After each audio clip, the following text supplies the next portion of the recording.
여러분 안녕하세요. 저는 여러분이랑 함께 2018년도 영양교사 강의를 준비하고 있는, 영양교사 강의를 앞으로 진행할 김은진이라고 합니다. 자, 여러분들 영양교사 준비하시는 게 이번에 처음 시작하시는 분도 있고, 아니면 조금 여러 번 준비하셨던 분들도 있으실 텐데, 대부분 보면 학교에서 다 배웠던 이론 내용들이니까 내가 가지고 있는 책 가지고 혼자 공부하면 되지 않을까라는 생각으로 먼저 시작을 해요. 그래서 조금 공부를 좀 천천히 혼자서 하다가 후반에 가서 모의고사나 이런 것만 조금 들어서 문제랑 이런 거를 많이 접해본 다음에 시험을 보면 이 정도면 할 수 있지 않을까라는 안일한 생각으로 접근을 하시는 분들이 많은데, 그렇게 해서 조금 기본기가 탄탄하게 있으신 분들은 물론 붙을 수도 있죠. 근데 문제가 출제되는 걸 보면 해가 갈수록 문제가 계속 엄청 어려워지고 있습니다. 제가 봐도 기본적으로 우리가 영양학에서 배웠던 내용들보다는 생리학이나 생화학이나 이런 내용들에 대한 개념이 들어와서 문제가 같이 나오는 경향도 많고요. 그 다음에 여러분이 우리가 그냥 영양사 시험 준비할 때처럼 뭐 과목에 나와 있는 기출문제나 예상문제나 이런 것들이 많은 게 아니기 때문에 어떻게 준비해야 되는지 모르시는 분들도 있고, 그 다음에 제일 난관은 뭐냐면 문제가 다 서술형이 되었죠. 객관식이 없어졌고, 기입형이라고 할지라도 기입형에 대해서 긴가민가한 문제들이 많아요. 그래서 여러분들이 이론에 대해서 조금 정확히 알고 계시고, 그 다음에 문제가 이런 식으로 출제되는구나에 대한 경향을 정확하게 파악을 하셔야 앞으로 어떤 문제가 나오면 내가 답안을 어떻게 작성하는 게 좋을지 그거에 대해서 대비를 할 수가 있거든요. 저는 그래서 여러분들에게 1년 동안 이론은 이런 식으로 공부를 하면 좋다에 대해서 개념 정리를 해드릴 거고, 그 다음에 과거에 나왔던 기출 문제들은 이러한 경향으로 나왔다라는 거를 같이 되짚을 거고요. 그 다음에 앞으로 이런 게 나오지 않을까에 대한 예상 문제들을 같이 이제 공부해 보려고 합니다. 그래서 제가 이제 3월부터 강의 일정 어떻게 계획을 했는지 그거부터 여러분한테 설명을 드릴게요. 3, 4월은 이론반이고요. 그 다음에 5, 6월도 이론반입니다. 어떤 데서는 뭐 이론을 기본 이론, 심화 이론 뭐 이렇게 나눠서 하는 경우도 있는데, 저는 그냥 이론 기본 심화로 나누지 않고 과목만 분배해서 할 거예요. 3, 4월에는 여러분 자료 있는 것처럼 영양교육부터 시작해서 영양학 볼 거고요. 그 다음에 영양학이랑 같이 생애주기 영양학이 문제가 많이 나오고 있어요. 생애주기랑 영양 판정까지 볼 겁니다. 3, 4월에는 이렇게 4과목에 대한 이론 정리를 하고요.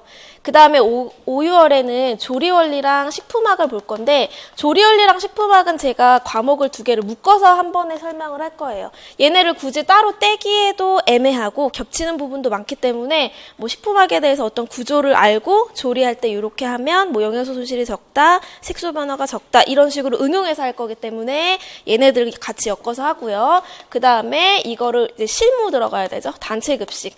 그 다음에 식사요법.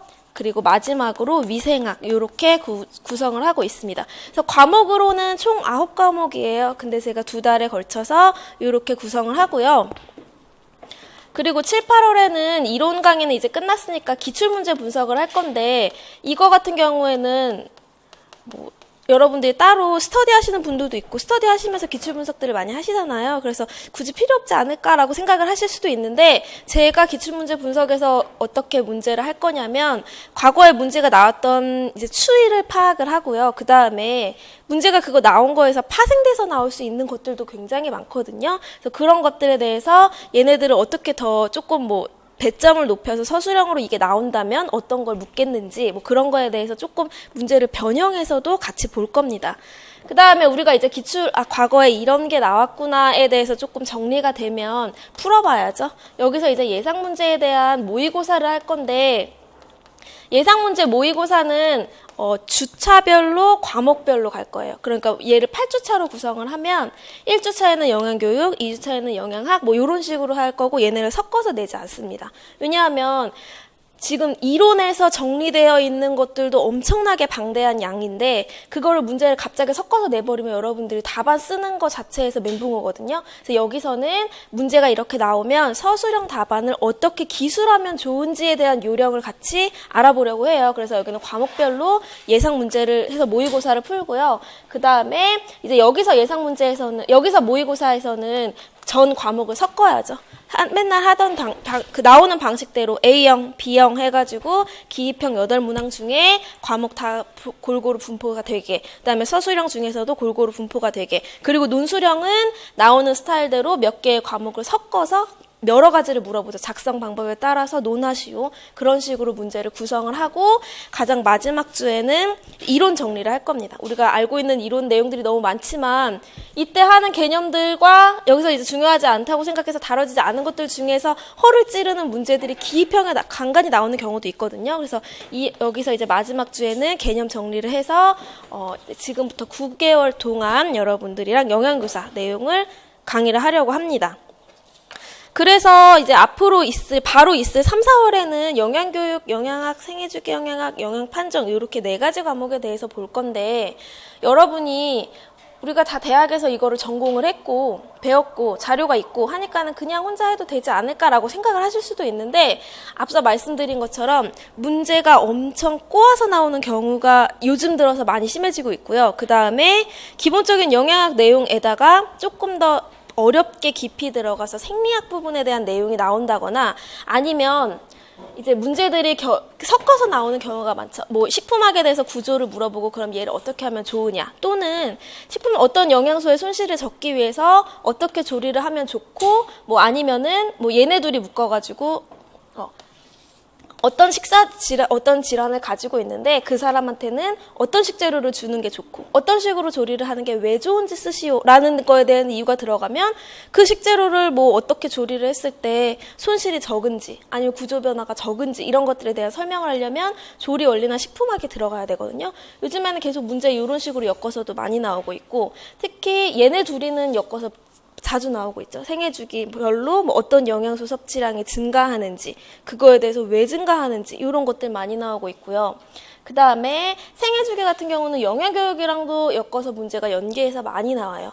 우리가 영양교사라고 하면 영양사의 업무 플러스 교사로서의 업무가 있잖아요. 그래서 영양교육이나 영양상담은 전체 과목 중에 문제가 나오는 비중이 굉장히 높은데, 얘네들을 생애주기랑 엮어서 학령기 아동한테 어떻게 영양교육을 하는 게 좋은지, 이게 가장 많이 나오고 있고요. 그 다음에 뭐 유아기한테 어떻게 하면 좋은지, 뭐 가장 최근에 나왔던 것 중에서도 수유부한테 어떤 영양소가 필요한지, 뭐 그런 것들에 대해서 얘랑 영양교육이 엮어서 나오는 경우가 많습니다.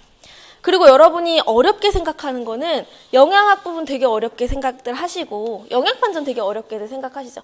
얘네들 같은 경우에는 요즘에 나오는 문제 추이를 보면 심지어 어떤 거에 대한 영양 판정을 하는 공식들까지 나오고 있어요. 거기다 구멍을 뚫어놓고 기억 니은에 해당하는 것을 쓰시오라고 해서, 기존에는 뭐 A라고 하는 지표가 뭐 근육량 평가에 사용이 되는지 아니면 비타민C 영양상태 평가에 사용이 되는지 뭐 그런 정도만 봤다고 하면, 요즘에는 그걸 어떻게 분석하는지 또는 그 분석 방법이 어떤 의의점을 가지고 있는지 뭐 이런 것들 많이 나오고, 얘를 가지고 이제 해석하는 문제들이 많이 나오고 있어서 요게 조금 까다로운데, 얘랑 영양학이 같이 엮어서 나오면 더 문제가 난이도가 높아지죠. 점수 배점도 올라갈 뿐만 아니라 문제 난이도도 높아지고요. 그래서 여러분들이 요즘에는 문제에 이런 거 많이 나와요.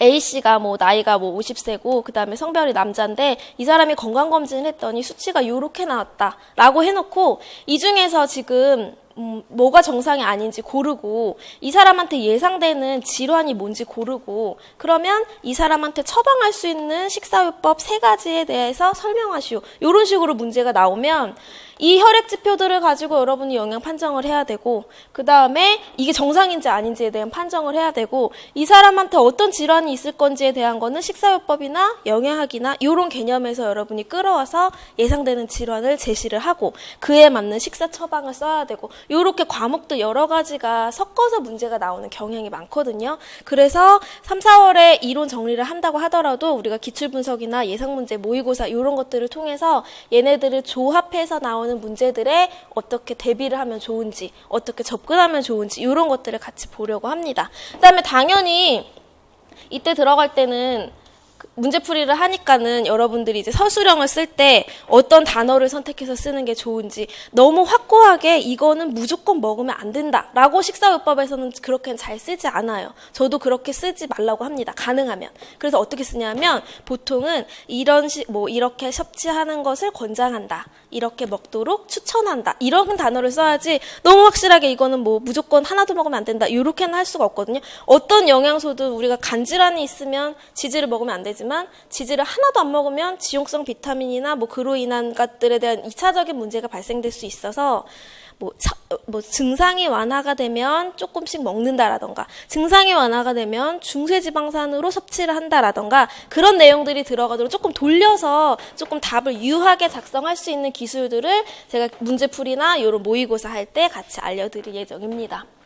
그래서 문제들이 이렇게 자꾸 연계돼서 나오기 때문에 여러분이 이 과목들에 대해서 개념도 잘 정리를 하셔야 되고 그리고 문제 출제가 되는 비중을 보자면 아무래도 영양교육의 비중이 가장 높고요. 얘가 문제가 제일 많이 출제되고 있어요. 매년. 전체 문제 중에 지금은 이제 22문제로 고정이 됐죠. 그전에는 문제수가 계속 바뀌다가 2016년부터는 A형, B형에서 22문항으로 고정이 됐는데 그중에서도 영양교육은 뭐 3문제, 4문제가 꾸준하게 계속 나오고 있습니다. 아무래도 단체급식 업무와 더불어서 우리가 교육을 해야 되는 거기 때문에 그거에 대해서 사례 연구가 많이 나와요. 그래서 이런 사례일 때 어떤 뭐 교육 방법을 적용하는 게 좋으냐. 이게 기입형 1번으로 가장 많이 나오는 문제 유형입니다. 어떤 교육 방법을 하는 게 좋으냐. 아니면 어떤 교육 방법이 적용되고 있는지 쓰시오. 이런 게 많이 나오고 있고요. 그다음에 서술형의 영양교육이나 상담이 나오면 뭐 이 사람의 사례가 이럴 때 어떤 방식으로 영양교육을 하는 것이 좋을지 쓰시오라고 해서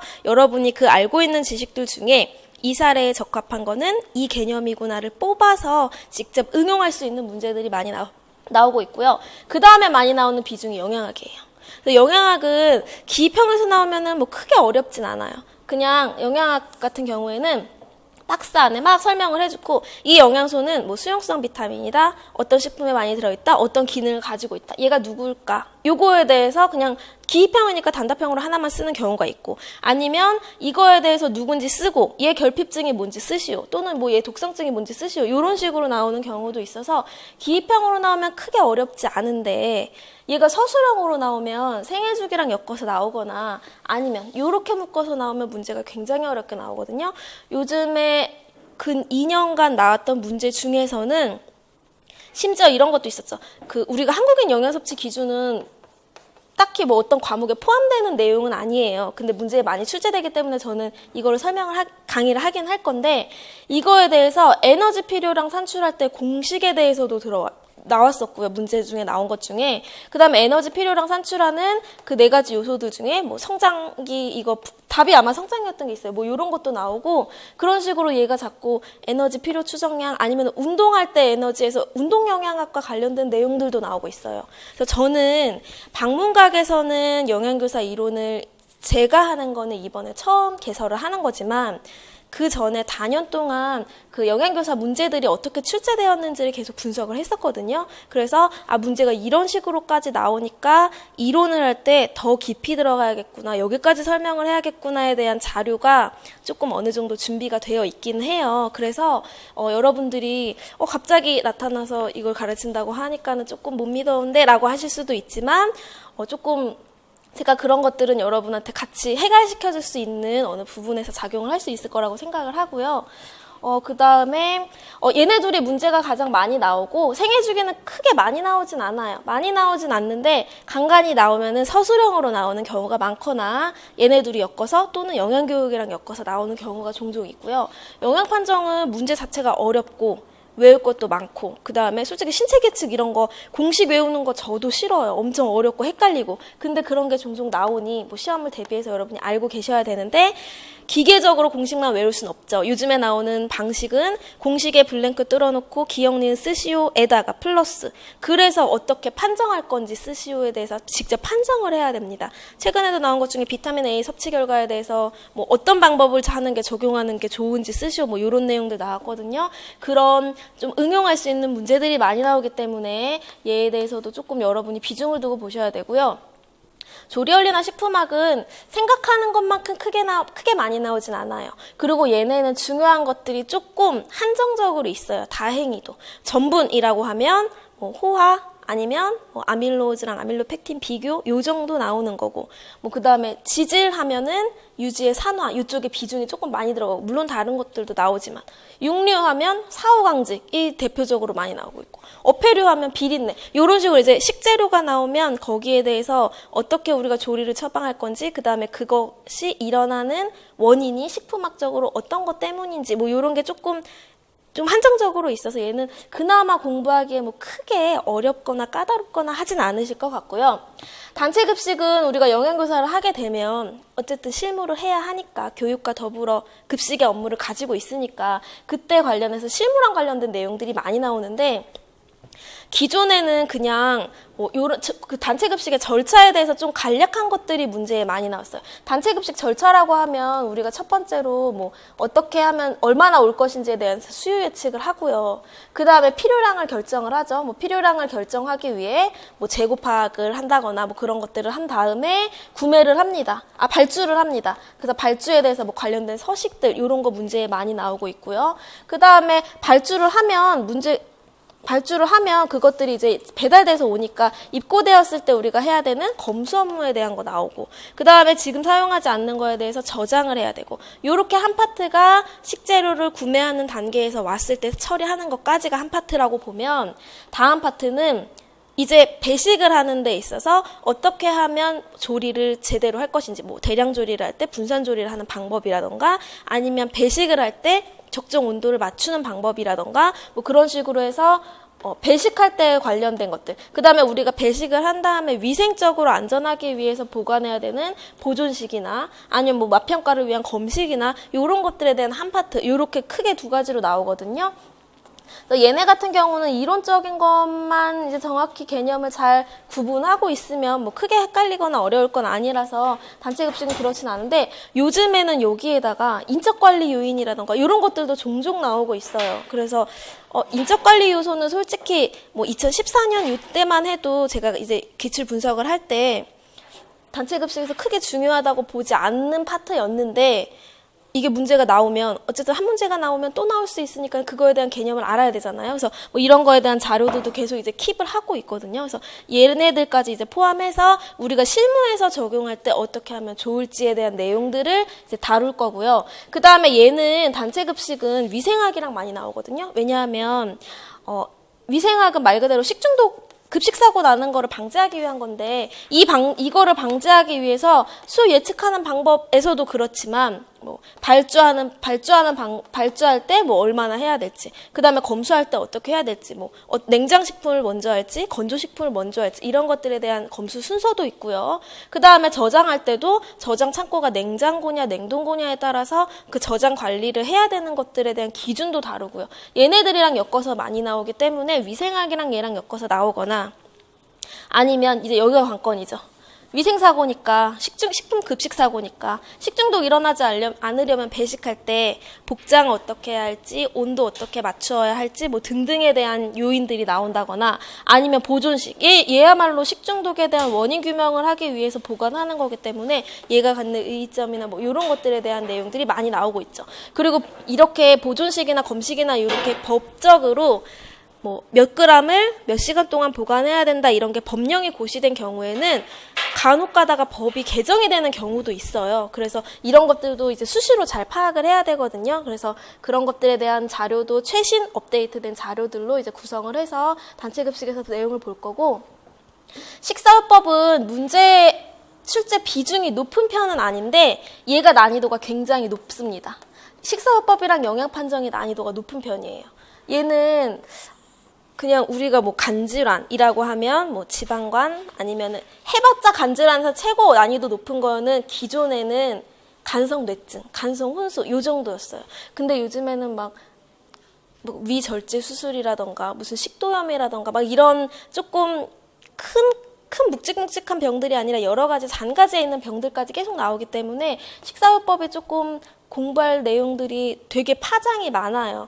강의에서 할 수 있는 내용들은 솔직히 한정적이에요. 간에서 많이 나오는 빈번하게 나오는 질환들, 신장에서 빈번하게 나타나는 질환에 대한 증상들, 뭐 당뇨병에 대한 것들, 이렇게 한정적인데 그게 파생적으로 많이 나오는 것들이 있어서 솔직히 이론에서 그 모든 것들을 다 다룰 수는 없어요. 그래서 그것들을 저는 기출문제 분석을 통해서 이런 문제도 나왔으니까 이것과 파생된 것들은 이런 것도 예측할 수 있지 않을까에 대한 것들을 이제 7, 8월이나 그거를 보완한 모의고사 이런 데에서 조금 더 심층적으로 다뤄보려고 합니다. 그다음에 마지막에 위생학은 객관식이 있던 시절에는 위생학은 얘는 꼭 나왔어요. 해썹에 관련돼서 절차가 어떤지, 뭐 1원칙부터 절차가 어떤지, 그 다음에 위의 요소 종류가 뭐가 되는지 이런 거에 대해서 조금 간단한 그냥 해썹에 대한 이론을 개념을 우리가 알고 있으면 풀 수 있는 문제 정도가 나왔다면 지금은 얘를 단체급식 실무랑 엮어가지고 나오는 경우들도 많고요. 그 다음에 해썹에 대한 것도 그렇지만 식중독을 일으키는 것들. 우리 식중독을 일으키는 원인 물질이라고 하면 생물학적인 요인 중에 가장 많이 식중독을 일으키는 미생물이 있어요. 미생물, 곰팡이, 바이러스 요런 애들. 그래서 얘네들의 성상을 박스 안에 넣어놓고 얘가 누군지 찾도록 하죠. 얘는 몇 월에 많이 빈번하게 일으키고 어떤 식재료에 많이 오염되어 있고 얘가 걸리면 증상이 요런 게 나타난다. 이것이 누군지 쓰시오 라던가. 만약에 이게 기입형에 나오면 누군지 쓰시오인데 서술형에 나오면 누군지 쓰고 얘에 대한 예방 방법 어떻게 하면 예방할 수 있는지 2가지 쓰시오. 이렇게 하면 서술형이니까 문제가 그냥 기입형에 나왔다고 해서 우리가 그냥 답 맞췄으니까 2점 먹고 끝 이게 아니거든요. 서술형에 나올 수 있는 걸 예측을 해야 되는 거잖아요. 그래서 이런 것들 많이 나오고 있고 그 다음에 화학적인 것도 있고 물리적인 것도 있어요. 위의 요소들 중에서는 뭐 이런 것들 중에 최근에 식품 첨가물 같은 것들 나왔죠. 이제 계속 시대가 바뀌면 바뀔수록 식품 첨가물이나 아니면은 뭐 중금속이나 이런 것들에 의한 식중독 사고가 증가되고 있고 이슈가 그런 게 많이 되고 있기 때문에 뭐 그런 거에 대한 것들도 이제 여기서 다뤄볼 거고요. 그 다음에 뭐 물리적으로 가공 공정하는 과정 중에 생겨나는 뭐 화학 물질들에 대해서 어떤 게 식중독을 일으킬 수 있는지 뭐 이런 것들을 같이 정리해 볼 겁니다. 그래서 식중독을 일으키는 원인들, 그 다음에 얘네가 식중독을 일으킨다는 걸 알았으면 중요한 거는 알았으니까 어떻게 대처할지잖아요. 어떻게 하면 예방할 수 있을지. 그래서 이거에 대한 각각의 예방 방법들이 당연히 있겠죠. 그것까지 보고 그다음에 해썹에 대한 개념 보고 이런 식으로 내용을 구성을 할 건데 위생학은 식중독 원인 요인이랑 해썹에 대한 기준만 보는 건 아니죠. 지금 제가 이 과목에 대해서 내용을 어떻게 구성할지를 그냥 개략적으로 설명을 하는 것들이고 이제 강의를 할 때는 여러분이 이제 위생학에 대해서 좀 체계적으로 우리가 식중독을 어떻게 분류하는지부터 시작해서 뭐 식중독에 사용할 수 있는 개념 정리라던가 뭐 이런 것들 해서 쭉 내용을 정리를 할 겁니다. 그래서 과목은 이렇게 구성을 해서 4개월을 볼 거고 여러분은 지금 설명드린 것처럼 빈도가 많은 것, 출제 빈도가 높은 과목들 중심으로 보셔야 되고 그 다음에 그렇지 않다고 하더라도 난이도가 굉장히 높은 것들이 많아요. 뭐 식사요법이나 영양판정 같은 것들 이런 것들은 조금 외울 때 한 번에 정확하게 외우는 것들이 좋고요. 출제 비율 별로 안 되고 어렵지 않으니까 중요하지 않겠네요가 아니죠. 얘네들도 실무랑 관련해서 응용해서 많이 나오니까 다른 과목들이랑 같이 정리할 때 여러분이 그것들을 잘 개념을 파악을 하시는 게 좋습니다.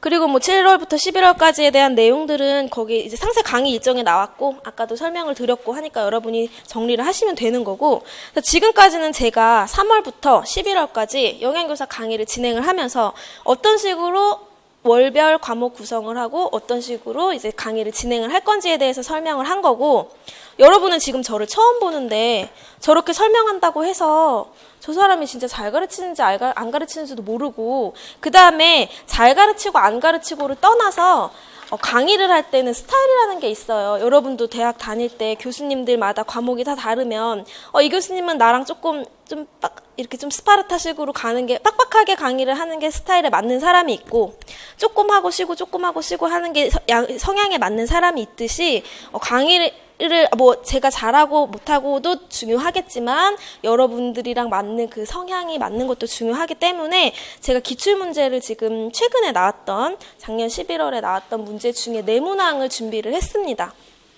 과목별로 준비를 했고 제가 이것들을 문제풀이를 하면서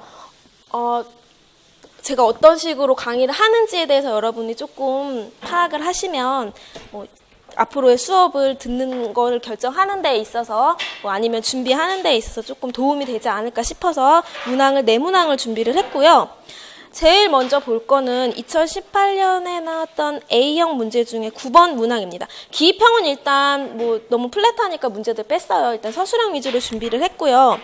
A형은 보면 그 영양학에 대한 내용이에요. 그냥 이렇게 테이블에서 이 사람 혈액 검사했는데 결과 나오면 영양 판정이다 라고 할 수 있지만 작성 방법에서 물어본 것들은 보자면 영양학이랑 식사요법 이랑을 섞어놓은 문제입니다. 이런 식으로 섞어서 문제가 나오니까 아무래도 이제 여러 과목을 총칭해서 했을 때 이거를 다 연계해서 여러분이 생각을 하시려면 조금 유리할 수 있을 것 같고요.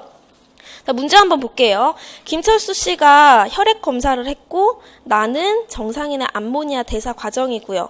그랬을 때 가에서 보니까 뭐 이 사람이 52세고 남자이고 증상, 복수, 발 부종 뭐 등등이 있고요. 특이사항 알코올 중독이 있고 혈액 검사했더니 AST 암모니아 BUN에 대한 결과치가 있습니다. 다행히도 정상 범위를 옆에 알려주고 있죠. 혹시 모르기 때문에 우리는 정상 범위까지도 암기를 하고 계셔야 되는데 정상 범위를 보니까 ALT 지금 엄청 높고요. AST도 정상 범위를 많이 벗어나고 있고요. 그리고 암모니아도 굉장히 높습니다. BUN도 정상 범위보다 높아요. 근데 여기서 이제 여러분들이 그 문제에 나오면 가채점 하는 것들에 대해서 조금 논란의 여지가 많은 게 과연 이게 BUN에 초점을 둘 것이냐 암모니아랑 ALT, AST에 초점을 둘 것이냐에 따라서 첫 번째 답안이 달라지거든요. 일단 정상인의 암모니아 대사 과정은 빼고 작성 방법에 있는 첫 번째를 먼저 보면 가해 검사 결과를 토대로 혈중 암모니아 농도가 상승한 이유를 신체 기관의 기능과 연관지어 서술을 하라고 했습니다. 암모니아 농도가 상승했다고 하는 거는 암모니아는 우리가 체내에서 단백질이 대사될 때 단백질을 섭취를 하면 얘네가 소화 과정을 거치면서 최종적으로 아미노산의 상태로 흡수가 되죠. 아미노산의 상태가 되면 여기서 얘를 써먹으려면 얘는 다른 애들과 다르게 CHO 이외에 N이라고 하는 무기질을 가지고 있어요. 그래서 질소를 떼어내는 탈아미노 반응을 거쳐야 해요. 그래서 탈아미노를 해서 질소를 떼어낸 아미노기를 떼어낸 다음에 이거를 다른 애한테 주면 우리는 그거를 전이 반응이라고 하고요. 만약에 줄 데가 없어. 그럼 나 이거 버려야 돼. 그러면 얘를 요소회로에 갖다 놓죠. 요소회로에 갖다 넣어야 되는데 이 아미노기라고 하는 애가 그냥 혈액 중에 녹아 다닐 때는 암모니아의 상태로 녹아 다녀요. 얘는 굉장히 유독한 상태이죠. 그래서 얘를 암모니아를 요소회로에 돌려서 얘를 무독한 상태인 요소로 바꾸게 하는 겁니다.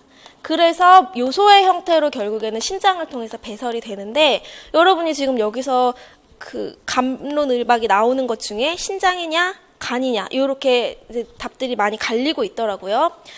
제가 볼 때는 여기서 조금 더 정답에 가까운 신체 기관은 간이라고 생각을 하거든요. 왜냐하면 문제에서도 혈중 암모니아 농도가 상승한 이유를 물었어요. 혈중 암모니아 농도가 얘가 많아진 이유는 얘를 무독화시킬 수 있는 요소회로가 돌지 않았기 때문인 거고요. 이 요소회로는 도는 장소는 간이거든요. 그러니까 간에서 문제가 생겨서 요소회로가 사이클이 돌지 않아서 암모니아가 증가됐을 것이다 라고 봐야 하기 때문에 암모니아 농도가 상승한 관련 신체 기관은 간이라고 보시면 되는 거고 이게 간의 기능이라고 하면은 간의 기능이 엄청 많아요. 10몇 가지가 되는데 그중에서 우리가 뽑을 수 있는 거는 간에서 암모니아 회로를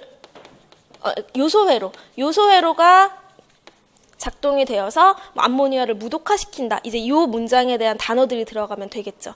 그래서 요소회로가 돌아가서 뭐 요소를 무독화시키는 과정이 간에서 일어나는데 간에 문제가 생겼기 때문에 암모니아 농도가 상승해왔을 것으로 뭐 추정된다. 아니면 뭐 그런 식으로 사료된다. 이렇게 답안을 쓰시는 게 좋습니다. 그리고 그렇게 따지면 BUN이 높아졌는데요 라고 이제 설명하는 사람들이 그 사람들이 신체 기관을 신장이라고 믿고 있는 분들인데 물론 BUN도 증가했는데 이 사람 같은 경우에는 모든 게 다 정상 범위를 벗어났지만 솔직히 BUN 같은 경우에는 크게 벗어난 정도가 크지 않죠. 미약하죠. 그러니까 두 기관 중에 고르자면 간 쪽으로 가야 한다라고 하면 되는 거고 질환으로 언급을 한다면 신체 기관은 간이고요. 질환으로 언급을 해야 한다면 그냥 간질환이라고 하시면 돼요. 굳이 이걸 너무 디테일하게 지방간이다, 뭐 알코올 중독이라고 해서 알코올성 간질환이다, 뭐 요렇게까지 할 필요는 없고요. 그냥 간질환이다 또는 아니면 뭐 간기능 저하다, 뭐 요렇게 설명을 하시면 됩니다.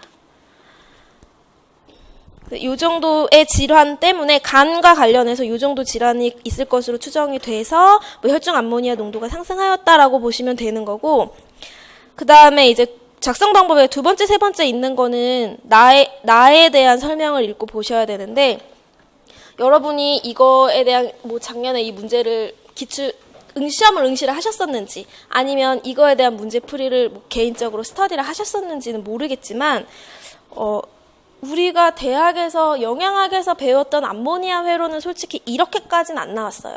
카바모일 인산을 형성한다라는 내용은 디테일하게 이렇게 들어간 서적은 별로 없어요. 제가 강의 자료를 준비할 때 한 서적만 가지고 강의 자료를 준비하면 거기에 없는 내용들도 있을 수 있고요. 그 다음에 그럴 거면 그 책을 그냥 교재로 하지 뭐하러 제가 따로 이제 교재를 만들 필요는 없죠. 근데 여러 가지 책들을 이제 참고를 해서 그 중에서 중요하다고 생각되는 내용들이나 아니면 뭐 이 책에 없는 내용들을 보완할 것들이나 이런 것들을 조합해서 제가 강의 자료를 제작을 하고 있는데, 그런 책에서도 영양학 정도에서는 카바모일 인산, 뭐 아스파르트산 이런 것까지 디테일하게 안 나오고 있고, 나온다고 하더라도 여러분이 그냥 요소회로라고 하면 요소가 생성되는 과정 중에 오르니틴 이런 거 들어보셨죠? 뭐 암모니아가 오르니틴이 된다. 오르니틴과 결합해서 뭐 시트룰린이 된 다음에 뭐 얘가 뭐 요소로 무독화되어서 뭐 신장을 통해 배설된다.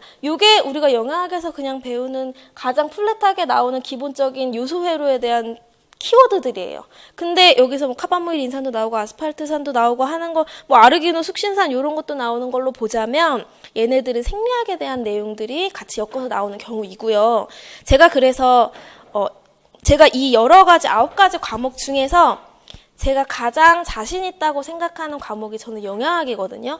그래서 이번에 이제 암모니아 회로를 뽑은 이유가 여러분이 영양학에서 어려워하는 사이클이 TCA 사이클이 있고 요소회로가 있어요. 그래서 요소회로에 대한 내용을 잠깐 정리를 해드리려고 이 문제를 봤는데, 자, 요소회로에 대한 거를 간단하진 않죠, 요소회로가. 자, 요소회로에 대한 내용을 보자면, 원래는 요소회로가 어떻게 돌아가냐면,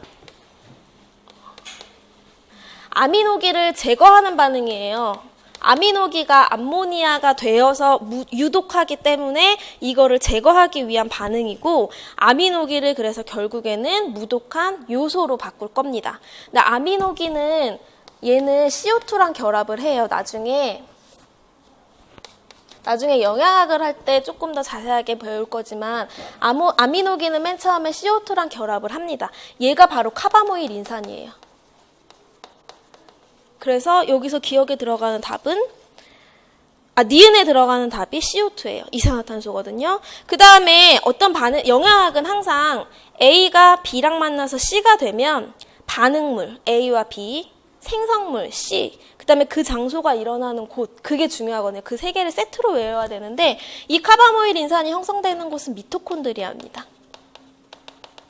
그러니까 우리가 식품을 섭취하고 탈아미노 해가지고 둥둥둥 떠다니는 아미노기가 혈액을 타고 다니다가 얘가 이제 간세포로 오게 되면 간세포 안에 세포 소기관들이 되게 많잖아요. 핵을 기준으로 미토콘드리아도 있고 뭐 리소솜, 리보솜 등등이 있는데 세포질에 있다가 얘가 미토콘드리아 안으로 들어오게 되면 여기서 CO2랑 결합해서 카바모일 인산을 만들고요.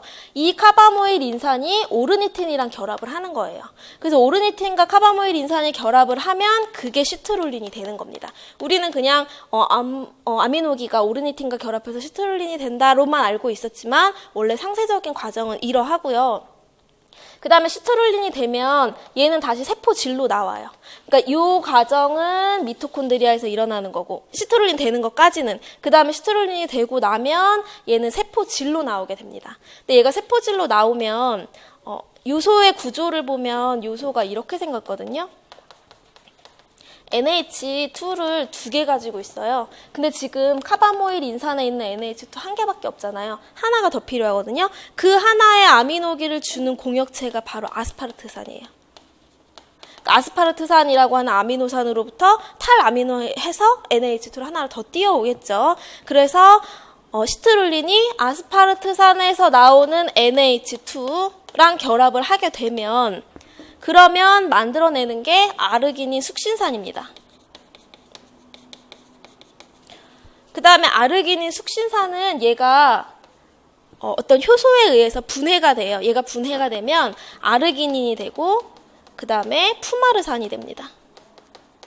그러면 여기서 아르기닌이 얘가 분해가 되어요. 얘가 바로 요소랑 오르니틴으로 분해가 되고요. 여기서 나오는 요소가 지금 질소 아미노기 2개 붙인 아스파르트산을 1개 더 띄어와서 2개 붙인 무독화된 요소. 얘는 이제 신장을 통해서 배설이 될 거고 오르니틴 남아있죠. 얘는 다시 미토콘드리아로 들어와서 다음 질소가 들어올 때까지 기다리고 있다가 이 사이클이 돌게 됩니다. 이게 바로 요소 회로예요. 그래서 일단 답만 먼저 보자면 암모니아는 기역에서 니은과 반응해서 카바모일 인산을 형성하죠. 미토콘드리아에서 CO2, 이산화탄소랑 결합해서 카바모일 인산을 형성을 하고요. 카바모일 인산은 다시 오르니틴과 결합해서 시트룰린 합성을 합니다. 시트룰린은 미토콘드리아에서 세포 질로 이동을 한다고 했어요. 이동을 하면서 아스파르트산에서부터 NH2를 받아오거든요. 그래서 아르기닌 숙신산을 만들고요. 그 다음에 아르기닌 숙신산은 분해되는 여러 과정을 거쳐서 아르기닌과 최종 대사 생성물, 요소를 만들어내죠. 그리고 이제 신장으로 가서 소변으로 배설이 되는 경로입니다. 그래서 지금 요소 회로에 대해서 좀 깊이 물어봤는데 여기서는 딸랑 그냥 기역이랑 니은에 대한 것만 이제 물어보고 있고 그 다음에 나온 게 아스파르트산이 최종 대사물을 생성하는 데 기여하는 역할이라고 하면 아스파르트산이 이거 줬잖아요. 요소한테 하나밖에 없던 질소의 공여체이다. 이 단어가 들어가게 여러분이 잘 설명을 하시면 돼요. 어떤 서술형이든 엄청 많은 사람들이 답안을 쓰는데 그거를 다 일일이 읽어보고 하는 것도 있지만 서술형 답안을 채점할 때는 키워드가 있어요. 이거 들어가면 이 단어 들어가면 점수 1점, 이 단어 들어가면 부분 점수 0.5점 뭐 이런 식으로 되어 있기 때문에 질소를 뭐 공유한다 아니면 질소를 전달한다 뭐 이런 내용이 들어가면 맞는 거다라고 의미가 통하면은 맞는 거다라고 채점을 하거든요. 그래서 그 단어를 키워드로 넣고 이제 서술을 하시면 되는 거고 만약에 이제 이게 기출문제에 나왔죠. 저라면 얘를 조금 더 어렵게 해서 점수 배점을 5점으로 뺐을 거예요. 어떻게 하냐면 얘는 얘는 요소 회로이고 여러분이 영양학에서 제일 어려워하는 요소 회로와 TCA 사이클. 여기서 TCA 사이클이랑 연결할 수 있는 게 2가지가 있습니다. 푸마르산 있죠. 얘는 TCA 사이클 중에 들어갈 수 있는 케토산으로 작용을 할 수 있고요. 아스파르트산에서 NH2를 빼면 케토산이 돼요. 여러분 그 아미노산은 얘가 질소를 가지고 있기 때문에 질소를 떼는 탈아미노 반응을 거친다고 했는데 얘가 탈아미노가 되면 아미노산에서 남는 질소를 뺀 골격을 케토산이라고 하고 그 다음에 뗀 NH2 아미노기가 남게 되는 거죠.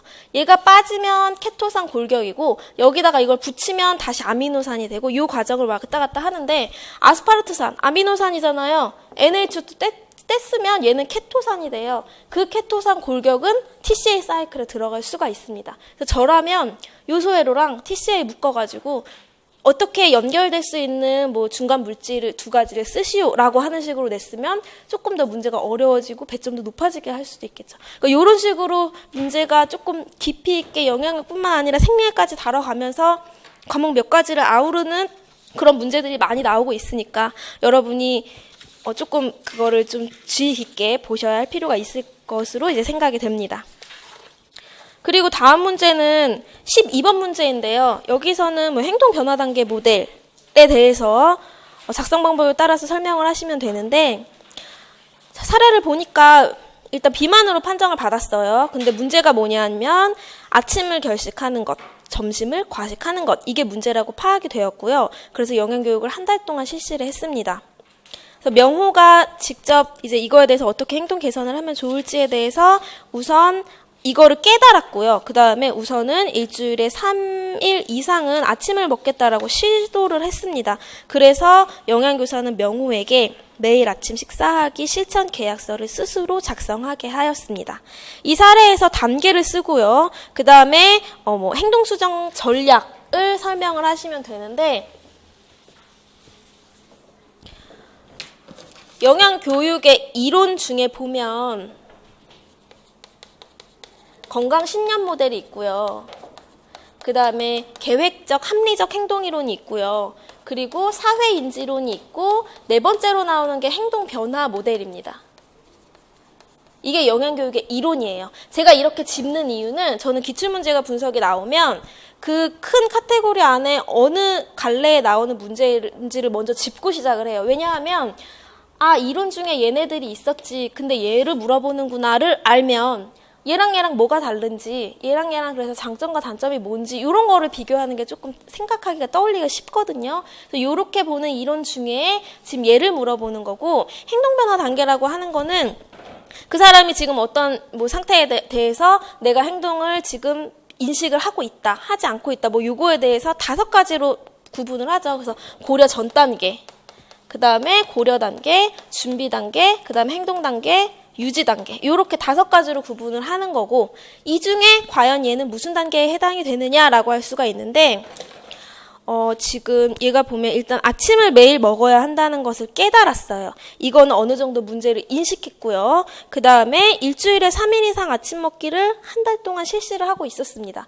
그래서 저는 여기서 해당되는 단계는 행동 단계라고 이제 답안을 작성을 할 수가 있는데, 행동 단계라고 생각한 이유를 설명하라라고 했으니까 굳이 이걸 또 보자면, 행동 단계랑 유지 단계를 구분하는 기준은 그 사람의 행동을 실천하는 게 과연 6개월이 지속됐느냐 안 됐느냐거든요. 얘는 6개월이 지속이 되지 않았고, 그 다음에 어떤 행동을 하는 것에 대해서 적극적으로 실천을 하고 있고, 그랬기 때문에 저는 행동 단계에 해당이 된다라고 답안을 책정을 하고, 그런 것에 대해서 이제 서술이 들어가면 되는 거고요. 그리고 여기서 다음 단계로 가기 위한 행동 수정 전략의 명칭을 쓰라고 했는데, 행동 변화 단계 모델에서 나오는 행동 전략이 10가지가 있습니다.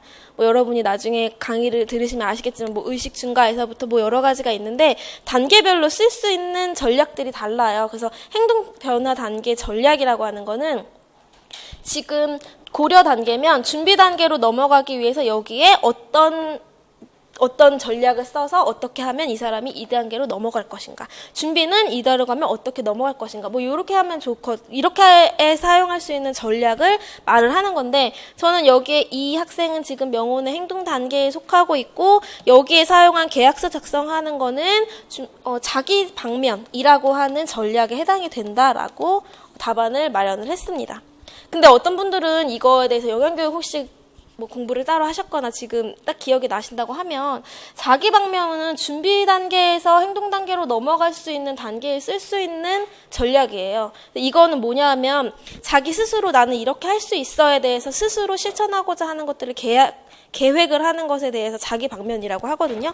행동 단계면 이거를 유지 단계로 넘기기 위해서 보상을 한다던가 자극을 한다던가 그런 것들이 가는 게 조금 더 좋기는 한데, 얘는 여기서 넘어가는 단계에 해당되는 건데 왜 얘냐라고 묻는다면, 일단 지금 1개월이 되지가 않았고요, 실시하는 거에 있어서. 그리고 2단계에서 문제가 생기면 다시 이제 고려 전 단계 안 해버려, 이렇게 포기를 하러 가는 전 단계로 내려가는 경우가 많고, 이거 같은 경우는 얘는 확실하게 자기 방면에 정확한, 얘는 계약서를 작성해서 스스로 실천을 다짐하는 거거든요. 그러니까는 얘는 실천을 했으니까는 그냥 깨달았다라고만 하면은 고려 단계나 준비 단계라고 할 수 있는데, 실천을 했으니까 행동 단계에 속하면서 여기서 영양교사가 적용한 방법은 자기 방면에 해당하는 방법이 아닐까라고 추정을 하고 있습니다.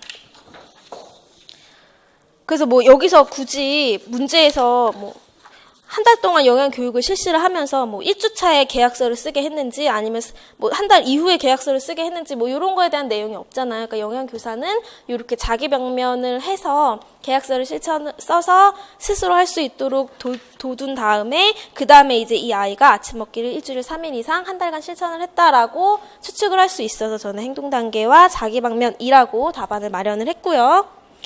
넘어가서 14번 문제 보시겠습니다. 14번 문제는 위생학에 대한 문제인데요. 위생학 중에서 우리가 그 살균소독법에 대한 내용들이 나오는데 그 중에서 여기에 이제 내용에 대한 설명을 보고 어떤 소독법에 대한 설명인지를 보시면 되는데 260에서 280 나노미터 파장에서 살균력이 강하다라고 하면 이것만 봐도 솔직히 답은 그냥 나와요. 얘는 자외선 소독법이죠.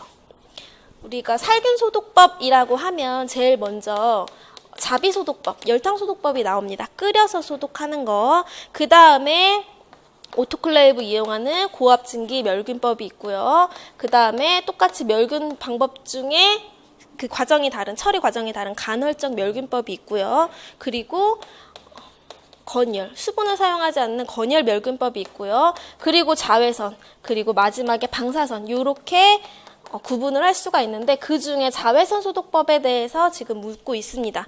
자외선은 거기 나와 있는 것처럼 260에서 280 나노미터 파장에서 살균력이 가장 강해요. 왜냐하면 우리가 살균 소독을 하는 이유는 거기에 미생물이나 바이러스나 얘네들을 사멸시키기 위한 거고 그 애들도 단백질의 물질로 이루어져 있죠. 그래서 균체가 260에서 280 나노미터를 쬐었을 때 가장 잘 파괴가 되는 파장이라고 해요. 그래서 이 파장에서 살균력이 가장 강하게 나타나는 특징을 가지고 있고요. 그 다음에 일광소독과 더불어서 균에 대한 과로가 생기지 않습니다. 여기서 과로는 내성이죠. 자외선 소독은 아무리 한다고 해도 그거에 대해서 내성이 생기지가 않아요. 그래서 언제고 계속 사용을 할 수가 있는 거고 이거를 자외선 살균 소독을 할 때에는 집기류를 포개서 두면 안 된다고 명시를 하고 있는데 물리적 소독법의 명칙 자외선 소독법이고요. 뭐 자외선 소독법, 자외선 살균법, 자외선 소독 살균법 상관없어요. 그냥 자외선 들어가는 살균 소독에 대한 내용들이면 다 상관이 없고요. 괄호 안에 들어가는 거는 내성이죠. 그 다음에 이 밖에 나올 수 있는 장점이라고 한다면 자외선 소독은 장점이 지금 여기서 언급해준 게 잔류 효과가 없습니다.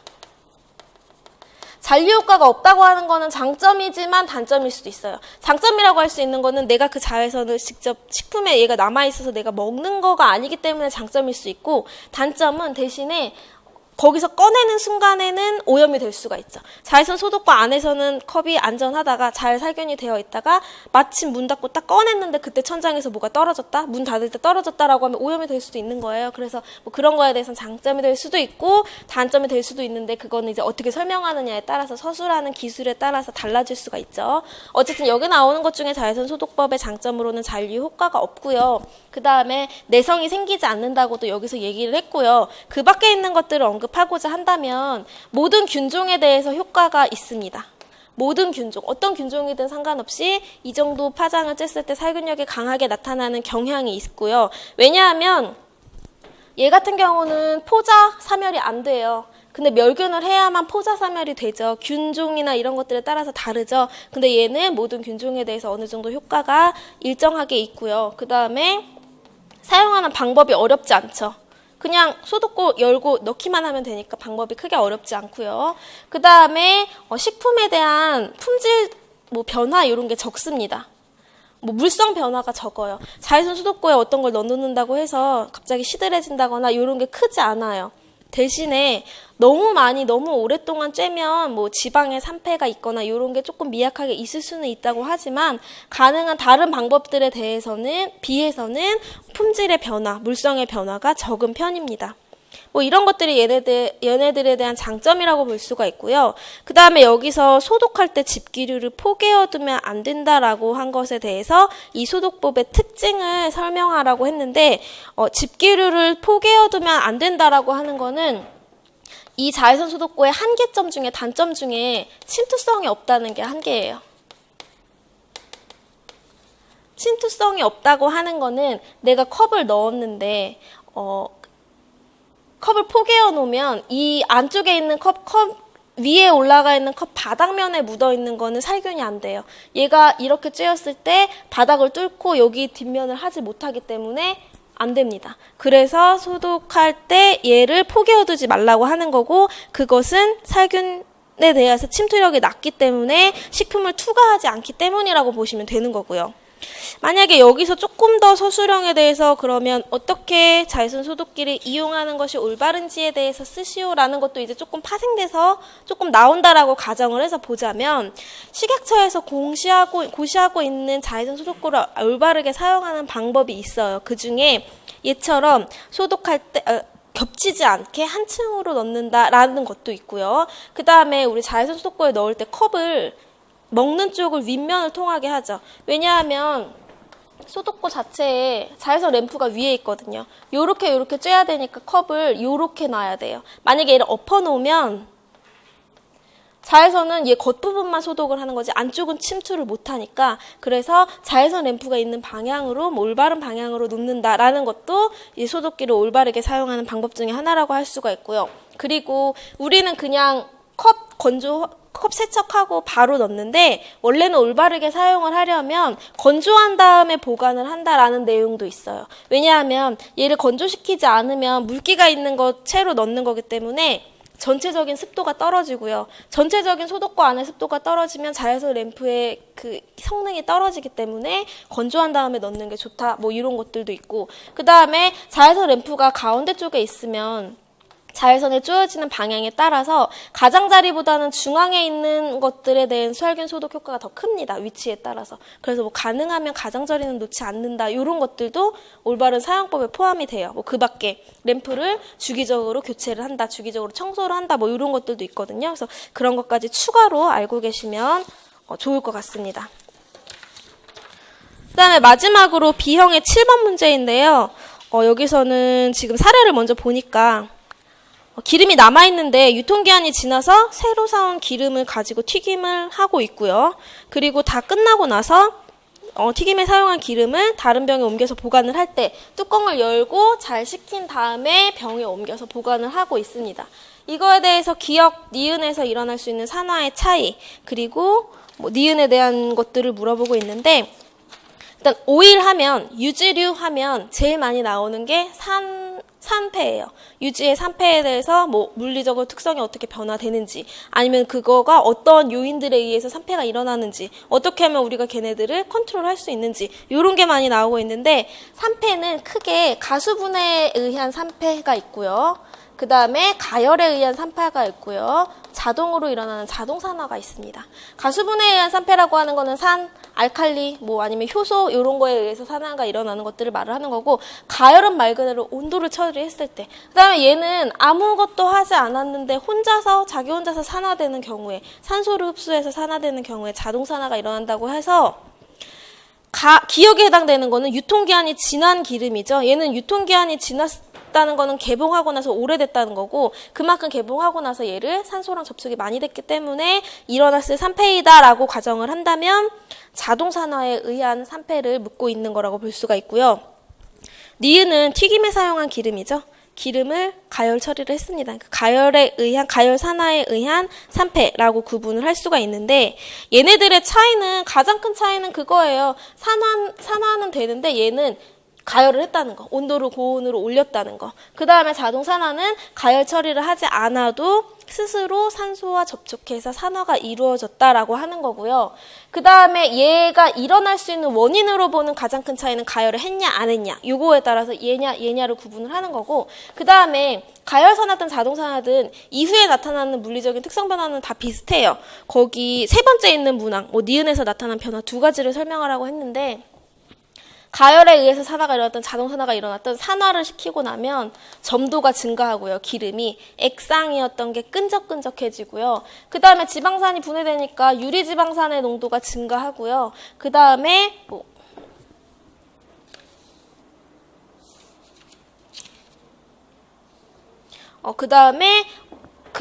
기름을 사용하는 것에 대해서 나오는 이취가 발생을 합니다. 이취라고 하는 거는 거기 안에 있는 과산화물이나 아니면 그 밖에 지방산 성분들이 분해가 되어서 나오는 그러한 그 산화 냄새, 그런 것들을 말하는 거고, 그리고 카르보닐 화합물이 증가하죠. 카르보닐 화합물들이 증가해서 뭐 얘네들이 나중에 결합을 해서 2차적인 중합체를 만든다던가 뭐 등등의 이런 물리적으로 나타나는 산화된 기름의 특성들은 가열이든 자동이든 같은데, 얘네들의 가장 큰 차이점은 아크롤레인입니다. 아크롤레인이 과연 생기냐 안 생기냐 이죠.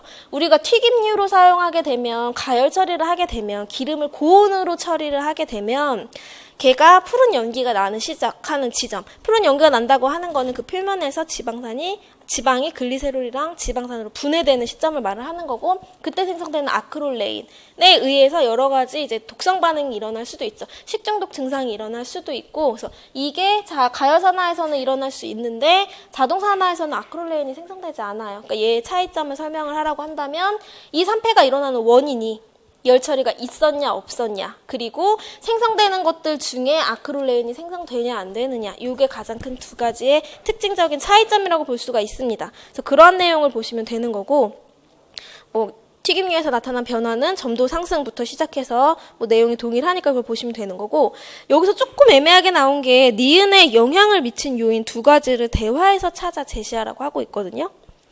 튀김에 사용한 기름에 영향을 미치는 요인을 두 가지를 대화에서 찾아서 제시를 하라고 하는 게 도대체 어떤 거를 이제 염두에 두고 묻는 건지가 정말 저도 난해했는데, 여기서 굳이 꼽자면 거기서 딸이 말한 것 중에 160도로 온도를 맞췄는데 금방 몇 마디 나누는 사이에 벌써 온도가 180도가 넘었어요 라는 내용이 나와요. 그래서 저는 좀 이게 의심스럽다라는 것에 착안을 해서, 여기서 우리가 기름이 가질 수 있는 특징 중에 비열이라고 하는 게 있죠.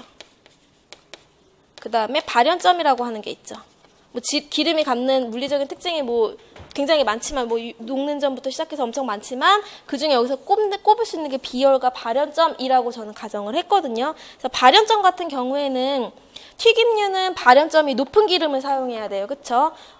발연점이 낮은 기름 같은 경우에는 낮은 온도에서 아크롤레인이 생성돼요. 낮은 온도에서 푸른 연기가 나기 시작하고 낮은 온도에서 자극취가 생기기 때문에 발연점이 낮은 걸 사용하면 안 되고 발연점이 높은 걸 사용을 해서, 보통은 튀김류를 250도씨 이상의 것을 사용하는 게 좋다라고 이제 하는데, 어떤 책에서는 200도씨 정도에서 있는 기름을 사용해도 좋다라고 하는 서적도 있어요. 그래서 딱히 온도를 뭘로 고정을 할 수는 없겠지만, 여기서 지금 180도가 벌써 넘었어요 라고 하는 걸로 봐서는 튀김류로 사용하기 위해서 발연점이 어느 정도 높은 기름을 사용을 해야 하고, 발연점이 높아야 하는 이유가 뭔지에 대한 내용이 조금 보충 설명으로 들어가주면 좋을 것 같고요. 그 다음에 비열에 대해서 꼽은 건 뭐냐 하면, 얘가 180도가 넘었는데 벌써 넘었어요 라고 말을 했고요. 그 다음에 맨 마지막에 바람이 잘 통하는 곳에서 뚜껑을 열고 식힌 후 병에 옮겨 담아둘게요 라고 언급을 했습니다. 그래서 저는 여기서 좀 착안을 해보자면, 온도가 벌써 올랐는데 내려갈 때는 벌써 안 내려가고 식히는 과정을 거쳐야 하거든요. 그거에 대해서 우리가 비열이라고 하는 개념을 볼 수가 있는데, 비열은 물질 1g에 대해서 1도씨를 상승시키는 데 필요한 열 에너지를 비열이라고 합니다. 물의 경우에 비열이 1이에요. 20도씨일 경우에 물 1g 1ml에 1도 올리려면 비열이 1이 필요한데, 1만큼이 필요한데, 유지 같은 경우는 비열이 굉장히 작아서 0.47 정도밖에 안 돼요. 비열이 작다고 하는 거는 1g에 대한 1도씨 올리는데 에너지가 별로 필요하지 않으니까 온도가 상승하는 속도가 많이 빨리 올라갑니다. 그러니까 벌써 180도까지 올랐겠죠. 근데 반대로 유지는 한번 고온으로 올라간 온도에 대해서는 하강하는데 오히려 더 오래 걸려요. 물보다 더 오래 걸립니다. 그래서 우리가 다 쓰고 나서는 바로 넣는 게 아니라 어느 정도 식히는 과정을 거친 후에 넣는 것이 좋다라는 거를 여기서 암시하고 있는 것이 아닌가라고 해서 저는 발연점이랑 비열이랑 이렇게 두 가지 요인을 이제 제시를 하고 있습니다. 평가원에서 문제를 치르고 나서 정확한 답안이 나오지 않기 때문에 이것만이 무조건 저는 정답이라고 할 수는 없어요. 그 문제를 출제한 사람의 의도에 따라서 다른 방향이 있을 수도 있고, 또는 여러분이 생각하시고 있는 내용 중에서 답안이 나올 수도 있지만, 이제 저는 여기서 볼 수 있는 최대한의 개념을 보자면 이게 정답이 아닐까라고 생각을 할 수 있다고 제시를 하는 거기 때문에, 무조건 이것만 정답이니까 다른 건 다 틀렸어 라고 생각하시는 거는 조금 옳지 않은 방법인 것 같고요. 지금까지 이렇게 해서 지금 2018년에 출제된 문제 4문항을 풀어봤거든요. 과목별로 일부러 본 이유는 과목별로 중요한 것들도 다를 수 있고 여러분이 과목별로 보면 한 과목에 처음 편중되지 않고 이렇게 보면 내가 옛날에 좋아했던 과목 중에 얘는 조금 알 것 같아. 내가 싫어했던 과목은 얘는 완전 모르겠어. 좀 이런 것들도 보이실 거예요. 그러면 공부를 할 때 이쪽에는 내가 조금 더 중요하게 봐야 되겠구나 라는 것도 볼 수가 있고요. 그냥 튀김의 유지산화나 아니면 요소회로에 대해서도 플랫하게 알고 있었는데 문제가 이렇게까지 나오니까 조금 더 깊게 봐야 되는구나도 여러분이 깨달을 수 있을 것 같아서 지금 과목이 다른 그리고 조금 서술형으로 볼 수 있는 문제들 4가지로 해서 지금 문제풀이를 했습니다. 그래서 오늘은 제가 9개월 동안 어떤 식으로 강의를 진행을 할 것인지에 대한 내용과 과목들이 영양교사에서 이제 출제되는 비율이나 경향들이 어떤 양상을 띠고 있는지에 대해서 조금 간략하게 설명을 한 거고요.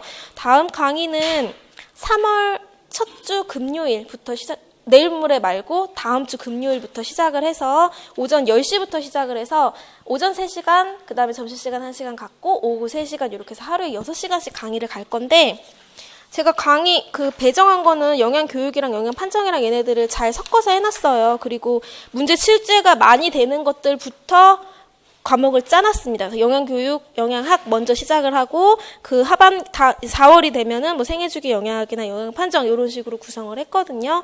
그래서 이렇게 진행이 될 예정이니까 여러분들이 조금 영양교사를 준비하시는데 도움이 됐으면 좋겠습니다. 그럼 저는 여기까지 해서 오늘 합격 설명에 대한 내용을 마치도록 하겠습니다. 수고하셨습니다.